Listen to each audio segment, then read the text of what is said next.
senadores, presidente Paim, primeiro, um comunicado que nós devemos fazer assim, ao país inteiro. Nós estamos com a PEC 4 de 2014, diz respeito às defensorias públicas do país federal, que é muito importante, que é o acesso das pessoas pobres à justiça nesse Brasil imenso. E não é possível, hoje praticamente as defensorias estão limitadas às capitais e em algumas capitais com muito déficit, tanto a Defensoria Pública Federal como a Defensoria Pública Estadual.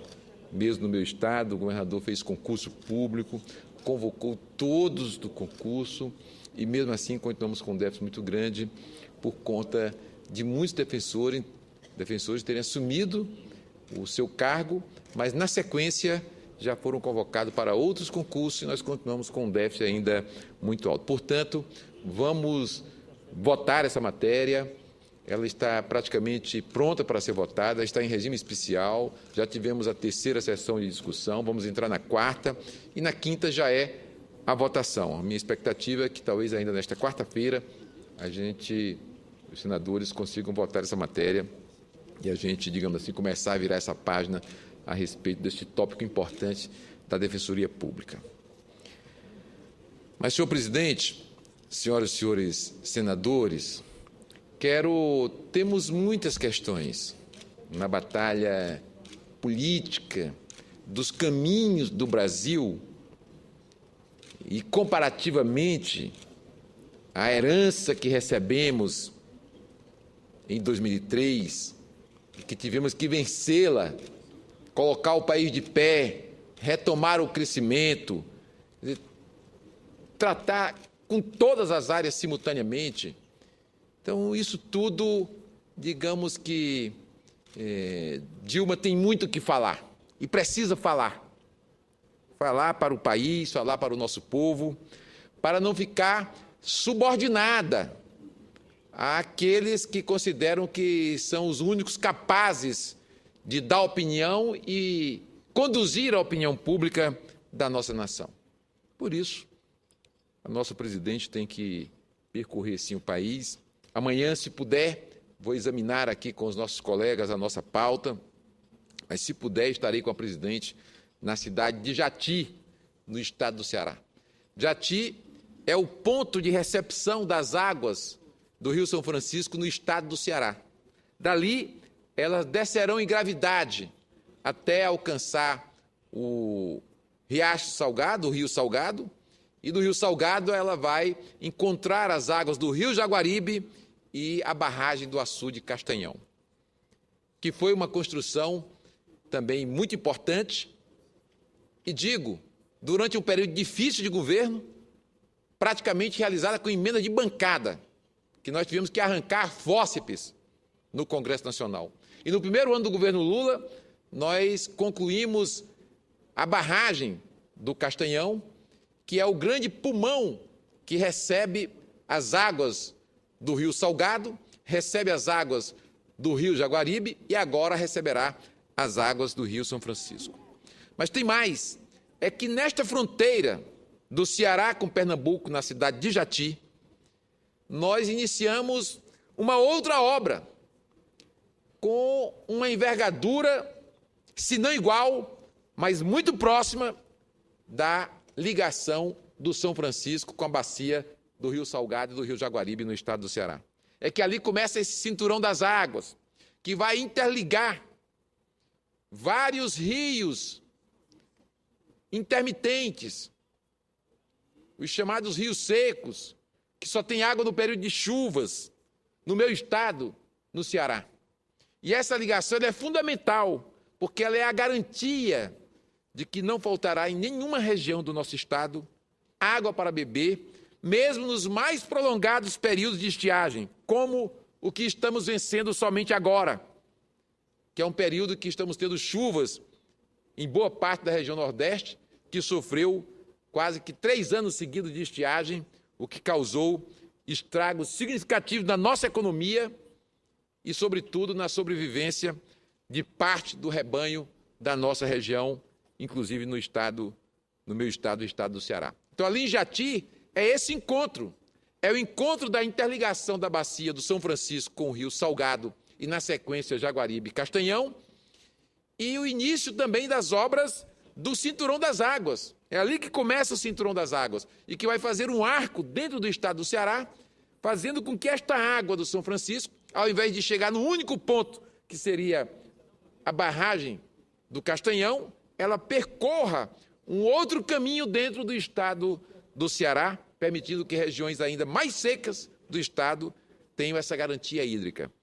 Isso tudo, a obra do Castanhão, recursos federais, interligação da bacia do São Francisco, recursos federais, e a obra do Cinturão das Águas, a despeito de ser uma obra do estado do Ceará, é uma obra financiada pelo governo federal, com contrapartida do nosso estado, mas basicamente recursos federais para mostrar a importância e a decisão e a compreensão do governo da presidente Dilma em investir numa obra de grande resposta social e, evidentemente, também econômica. Portanto, a presidente é muito bem-vinda à cidade de Jati, no estado do Ceará, para examinar como está sendo conduzida esta obra dentro do nosso estado, o estado do Ceará, que é uma obra de grande impacto do ponto de vista econômico, do ponto de vista social e, sobretudo, também uma obra que mostra a capacidade e o preparo da engenharia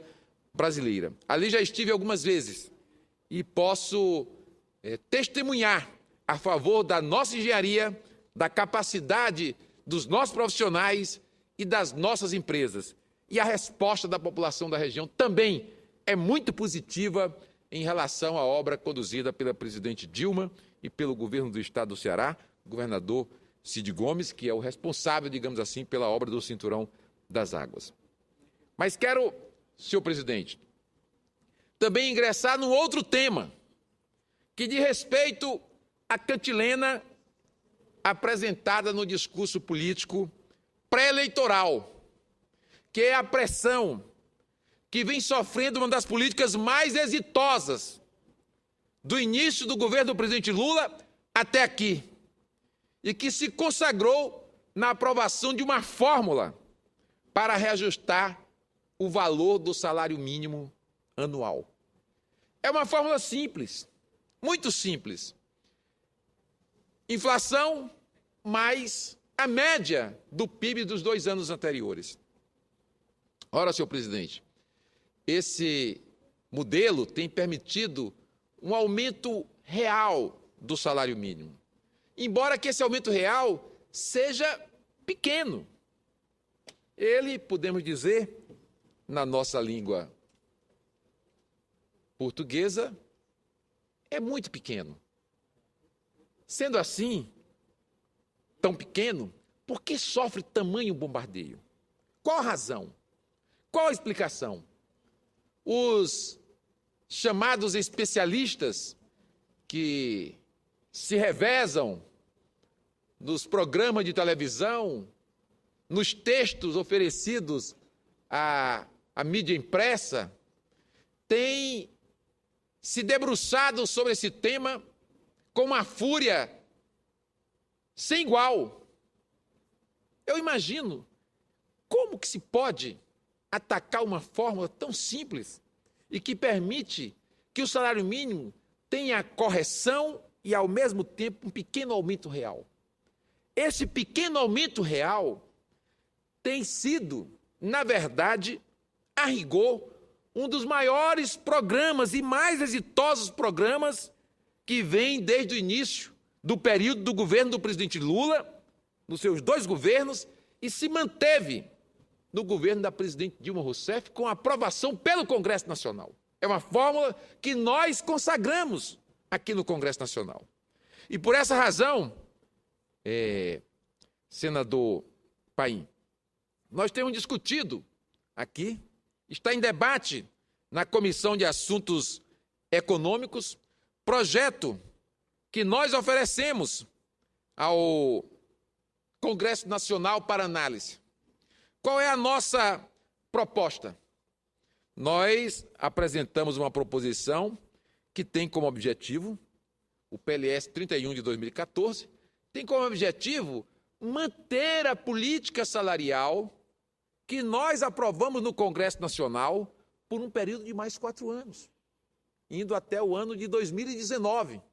Isso seria suficiente para nós termos uma análise mais completa dessa política, de se ela funcionou positivamente, se ela deu sustentação ao nosso mercado interno, se ela ampliou vantagens pelo interior do Brasil. No bombardeio, utilizam a argumentação de que o salário mínimo, a ele, se vinculam todos os programas de benefícios sociais.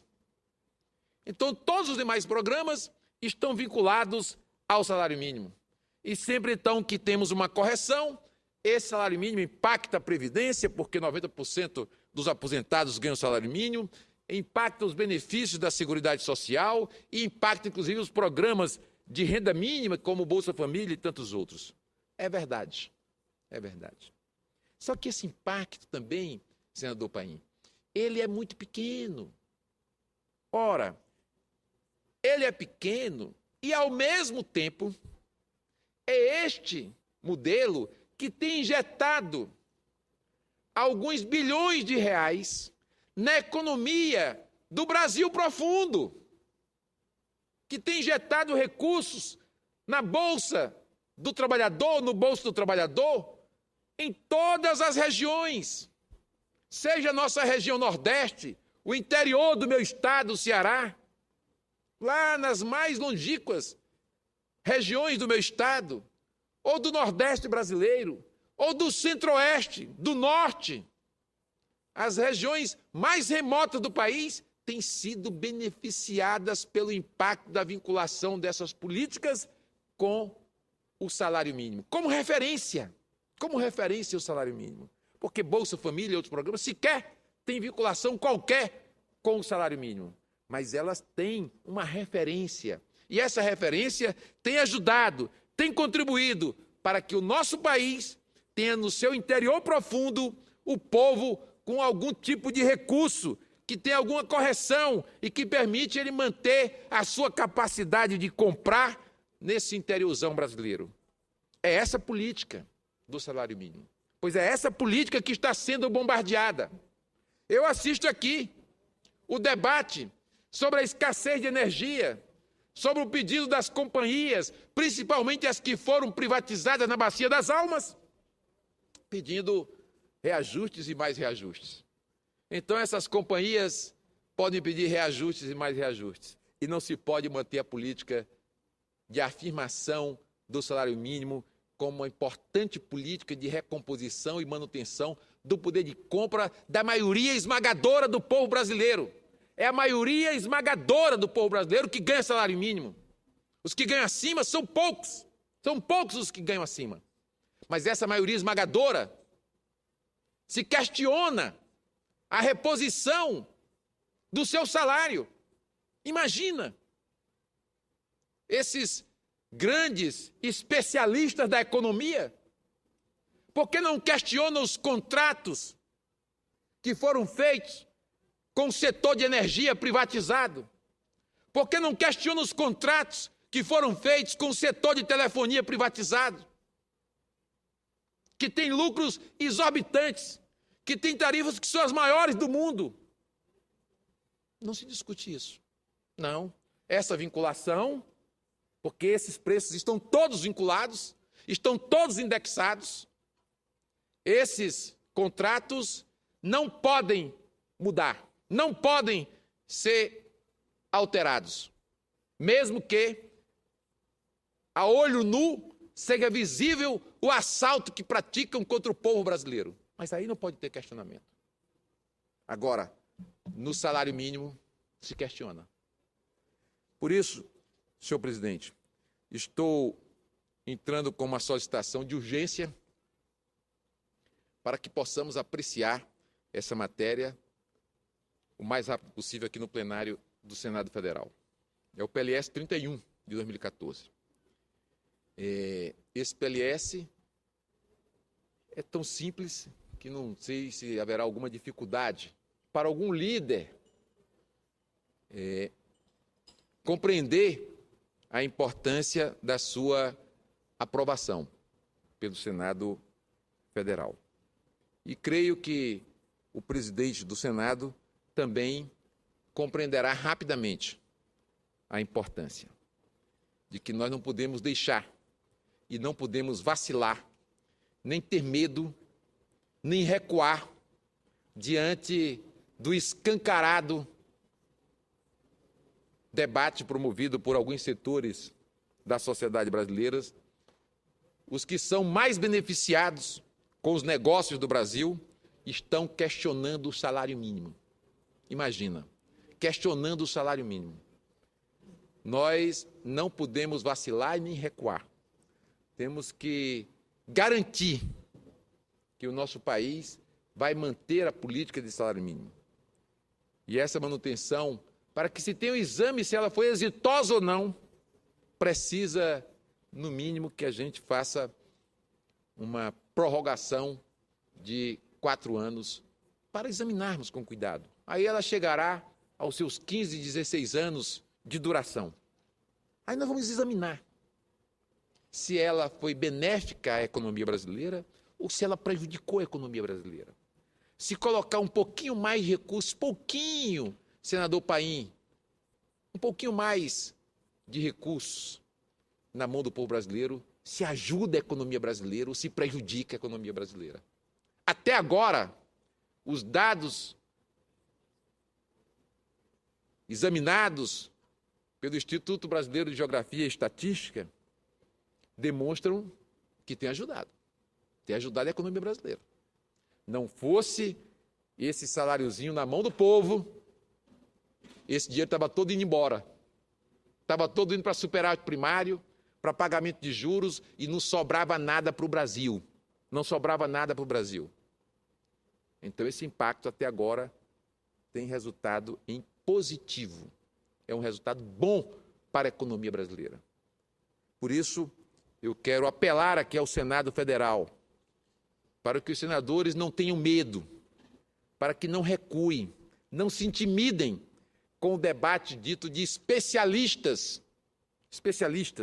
umas aspas boas nos especialistas, porque, segundo um dos economistas mais cantados em verso e prosa pelo mundo, até hoje, o Keynes, Deus me livre dos especialistas, porque eles atacam políticas dessa ordem.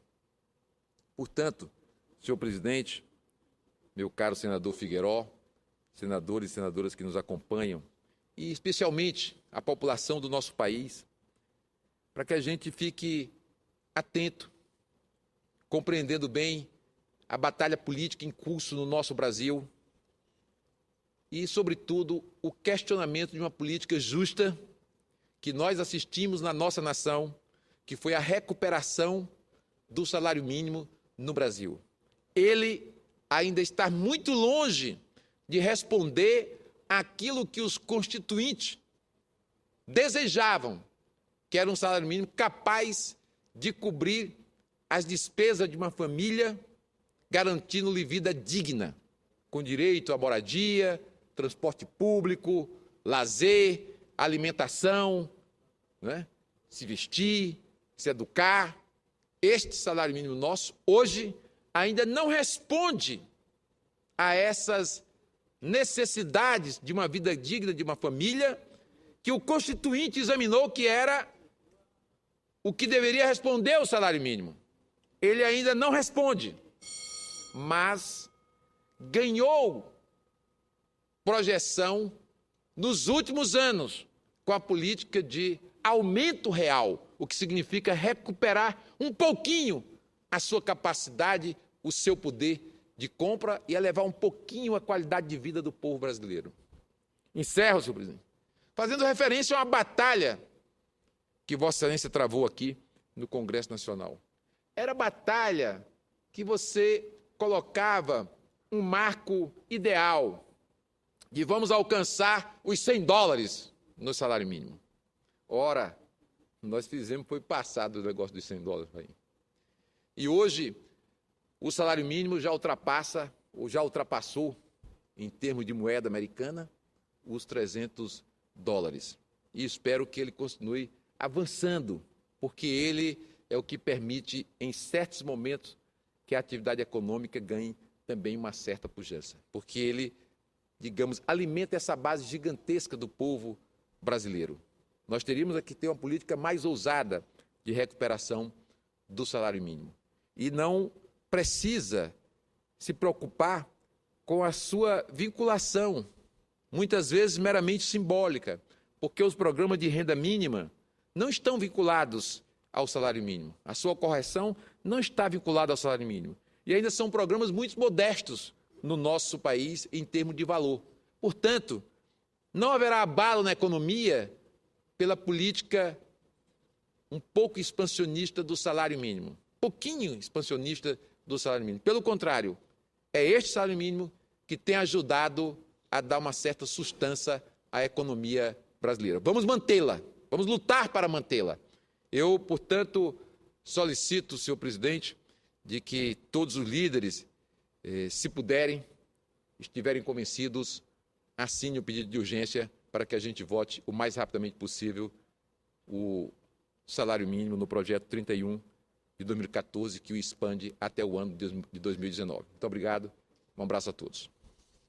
Tudo bem, foi o senador